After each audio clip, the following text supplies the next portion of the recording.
এটা 1 নম্বৰ প্ৰশ্ন আমাক কি বুলি কৈছে ইয়াত আমাক দিয়া আছে 1 নম্বৰ প্ৰশ্ন যদি m আৰু n দুটা ধনাত্মক অখণ্ড সংখ্যা আৰু হিহতক m = p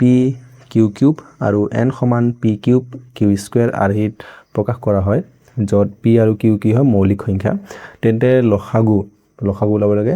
কাৰ m আৰু n ৰ লসাগু আৰু গসাগু পূৰণ কৰিব লাগে আৰু লসাগু আৰু গসাগু পূৰণ কৰিলে কি হ'ব এটো আমি ওলাব লাগে তো এতিয়া আমি জানো যদি কি হয় এটা দুটা সংখ্যাৰ আমি যদি লসাগু আৰু গসাগুটো পূৰণ কৰো সেই পূৰণফলটো কি হয় a * b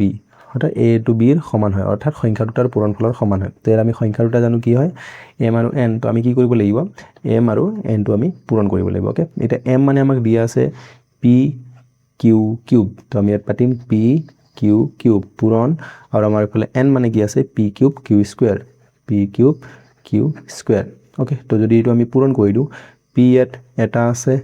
ইয়াত আছে আমাৰ তিনিটা গুটে মিলি আমাৰ কিমান যাব 4টা হৈ যাব তো p টু দি পাৱাৰ 4 আৰু ইফালে q তিনিটা আছে ইয়াত আছে দুটা তো মিলি কিমান হৈ যাব আমাৰ 3 2 5টা তো p to the power 4 q to the power 5 তো এটো আমাৰ কোনটো অপচন আছে এটো আছে আমাৰ অপচন b ওকে